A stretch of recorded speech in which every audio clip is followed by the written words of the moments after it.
Factor cap episode. Will aspirin rejuvenate a bad battery? We got one right here. Gauge lights coming on like a Christmas tree. We're at 10.19 volts. All these codes are battery voltage, low circuit for all the modules. Vehicle won't start. Nothing. Battery started dying every once in a while. She has a jump pack. Every morning you got to jump the vehicle, and then like it may or may need another jump at different stops. Now it's every time. And it even stalled out one time at a stop sign after freshly jump starting it with the jump pack. So our condition's getting worse. We know off the rip that our battery voltage is low. Look at that. Is that a piece of metal? Oh, no, grease.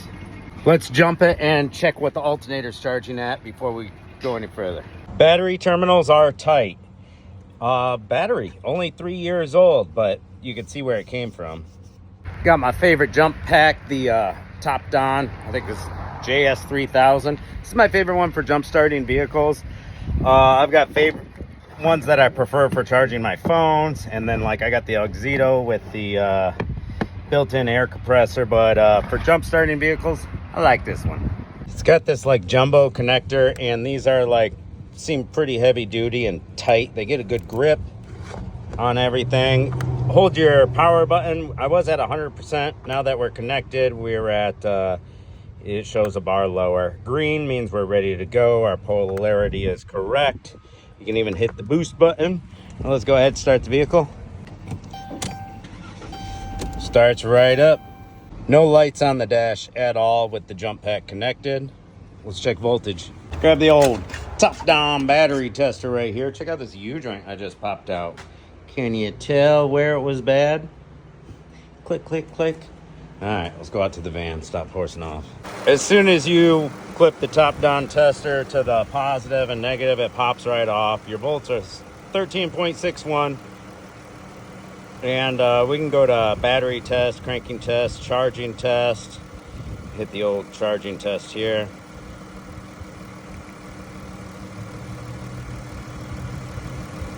Increase RPM to 2500, keep it there for 5 seconds, press enter to continue. Let's see if I can make the stretch. One leg in the one leg in the vehicle, one leg on this, and I can reach it. Oh, we can bring it all the way over here. There we go. Watch the gauge with my right eye, press enter with my left eye. All right. Keep it there. Wait. This is real touchy. 3, 4, 5. All right, I hit enter. After 5 seconds of that, hey, it says charging normal. At this point, it's been running for about 15 minutes, no issues. Go to battery test, regular flooded, enter your cold cranking amps. We're at 800 for this one. Go up to 800. Voltage too high, remove surface charge, turn on headlights. I think we gotta shut the vehicle off, right boys? All right, hit enter. Vehicle's off, testing the battery. It says good battery, 12.55 volts. Health 53%, charge 92%. So it was just dead, ran for 10-15 minutes, and now it's saying good battery. What I think's happening is the battery's just dying really fast. Or overnight. Let's try that again with the headlights on. We did literally just shut the vehicle off. There's no way it went from dead to fully charged 92% in that short a time. Let's see if it'll start back up. Started up just fine. I don't know a whole lot about rocket appliances and whatnot, but I know something about some sort of sulfate oxidized, I don't know, some sort of corrosion or something. So what the aspirin's gonna do, and with what we're gonna do, is gonna break up all that. So like it's got like 2 cells that are connecting and draining it really fast. So the battery's still good, but like if we let it sit for a half hour, an hour, it's not gonna start again. Let's put the old redneck to it and see what happens. Here's our where they messed up my drainage ditch. They had to redig the whole thing plumb out and redo it, and they're working on it right now. Get her done, boys. This is a 3-year project on my highway right here, and it's crazy. 3 years. Woo. Let's get this battery taken off. 210 millimeters for our top post, 13 millimeter down there. Let's get the battery out. I don't think we have a parasitic draw or anything like that. I think it's this battery. I think there's that sulfide, whatever, build up in the cells. Battery acid is not something you want to play with, so make sure you're being careful. Eye protection, gloves, all that good stuff. You can pop the cells or the cover off your battery. This one has a very large cover, not little ones, right there. And there is our 6 cells right here. We want to see if any of them are low. And look at that. The outside 2 are completely dry, it looks like. That's crazy. So we're going to want to put some battery acid or distilled water in there. Let's get this battery back to working. We want to take 12 aspirin, between 250 and 500 milligrams will work. Take 12 of them out, crush them up into a fine powder. In case the electrolytes or whatever are low, this will encourage electrolysis or something. I don't know. It's supposed to work. Now, I'm not going to get real fancy on y'all, but I'm just going to kind of scrape what I feel is an equal amount into each one of the cells. There's our 12 aspirin. Filled up her holes. Now we got some water. Fill her up to the top with the water. On all the cells. All right, we got to pop our cap on now. As you can see, there's like vents in your battery, so that's how your batteries can get low. Is produces hydrogen gas while it charges. There we go. Pop back on, and like I guess it can lose some over time. I don't know. Like I said, I'm not into rocket appliances, guys, but there's the vent holes for the hydrogen to escape or whatever. All right, now we're going to mix all that aspirin up and break up the sulfate, whatever it is, on the battery. Now, the trick to this is, don't hurt yourself. Battery acid is bad.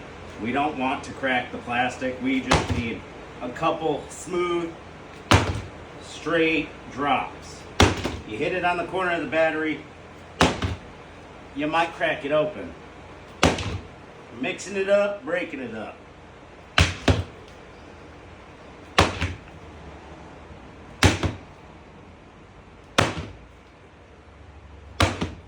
One more. There we go. I'll give it a little cleaning with my Harbor Freight battery cleaner tool. Now check out some of this stuff, guys. Steel Camel, anti-seize lubricant, corrosion inhibitor, electric safe battery terminal protector. This is supposed to be the bee's knees right here. It's like a paste. Feels like grease. Go ahead and put some of that on our terminals. This stuff is supposed to be awesome. Let's give her a shot. Pretty sure it's like family owned USA or something too, like small business.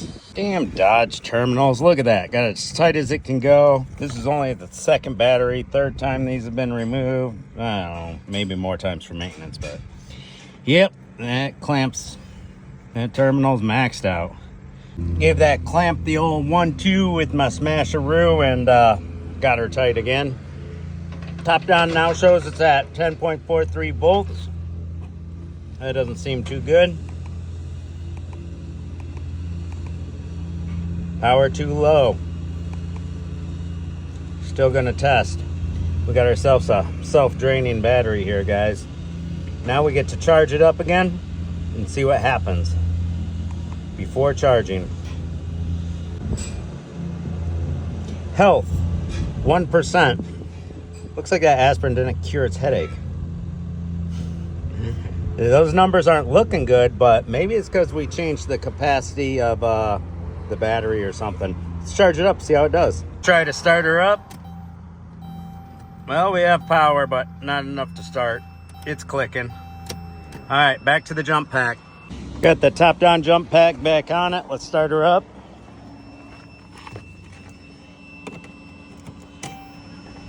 Started right up. Cool.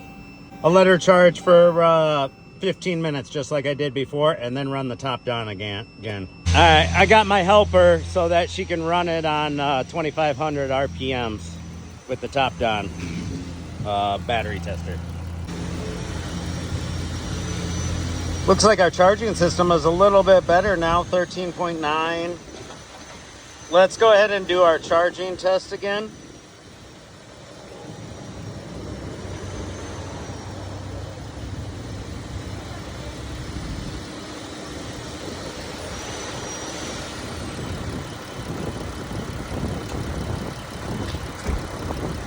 All right, bring it up to 2,500 for 5 seconds. Hold it there.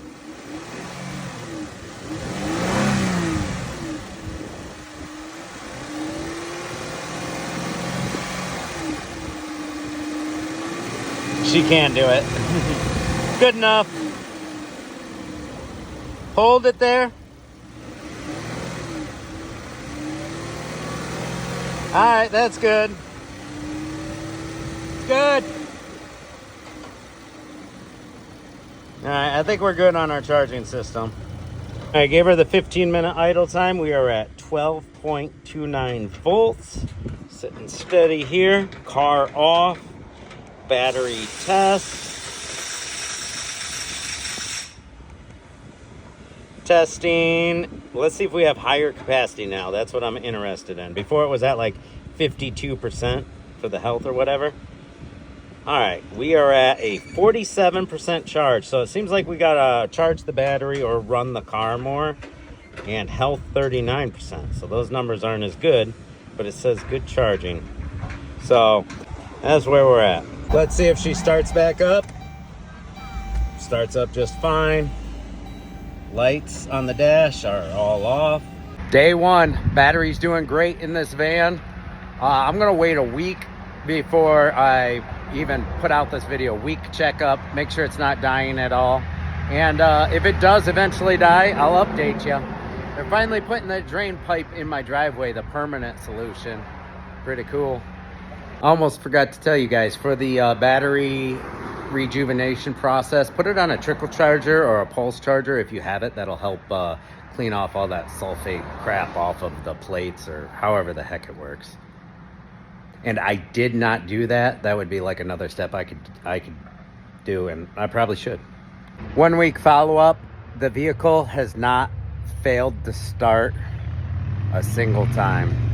We're good. I think the main problem was the 2 outside cells being dry, but I was like, yeah, might as well do the aspirin trick while I'm at it. And I should have trickle or pulse charged the battery as well to do like a full rejuvenation or whatever. And yeah, you can get battery acid from your parts store instead of distilled water. Probably works better. I don't know. You guys tell me. I'm really curious to find if like the capacity or whatever has changed. That's what I'm like really interested in. Make sure we got a nice solid connection on our battery tester. Give it a little wiggle jiggle. And there we go. We're at 12.19 volts, and it has sat for the last about 20 hours. It's been sitting right here in the spot for about 20 hours. Not a fresh charge, fresh drive or anything.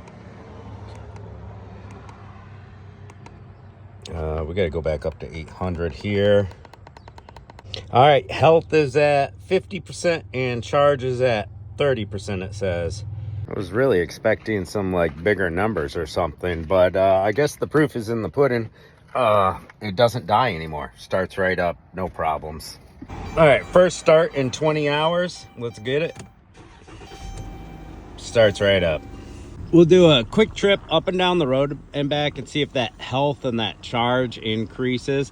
Look how they left my driveway since, yeah, it's been about a week. If any lower profile cars try to come in here, oh look, you can even see their pipe. It's getting ran over. They just left it like this. I could see some lower profile cars hitting their cradle or exhaust or something on this. Like I said, these guys are complete goofballs. It's like a 6-7 inch drop right there. I'm a little curious why the health and total charge didn't get an increase as expected. So I took it. It'd been sitting for about 20 hours. So I took it for a quick drive. up the road 2 miles and back, just to see if that would improve the numbers to a new record.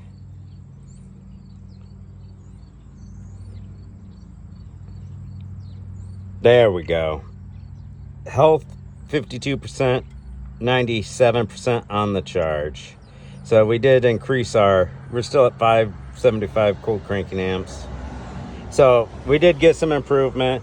It was sitting for 20 hours. I wonder if this battery would be dead if I let it sit for 3, 4, 5, 6 days without driving. But it is not dying at all anymore. Or every morning it starts up. So that's a lot better. Your basic, cheapest, bottom dollar batteries, like, yeah, 3 years, toss them out. But this isn't the bottom of the line. This is a gold battery, 1 month out of warranty.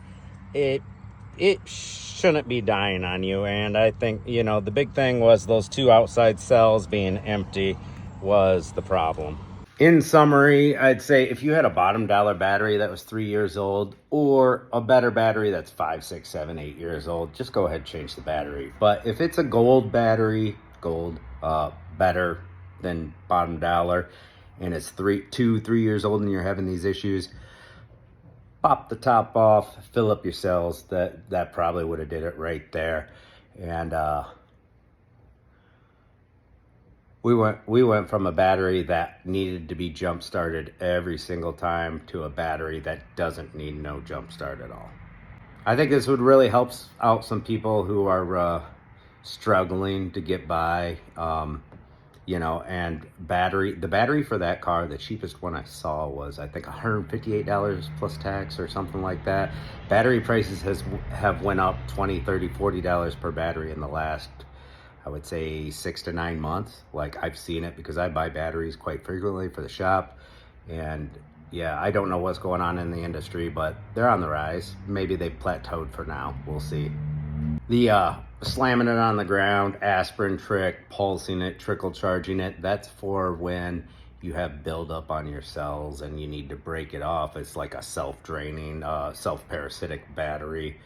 I would say that trick really helps for that. I had a customer come in here the other day, wanted a new battery, and his terminal was all jacked up, and I fixed that up. And his old battery was pretty nasty, but it was still working. And I just kind of brought it back to life and put it in one of my junkyard cars because it needed a battery. It's nothing I'd feel comfortable selling to somebody for like a used battery or something, but for me, moving my cars around works for me. So battery tips and tricks if you're trying to get by, right there. We took one from dead to good to go. I was really hoping to see some better long-term numbers, but you can see right after a drive, the health skyrocketed almost up to 100%, or the charge at least, according to the top-down battery tester. Kind of threw me off. I thought I'd see better results as far as the diagnosis goes. Just remember to be careful whenever you're messing around with batteries. Don't hurt yourself. Catch you later.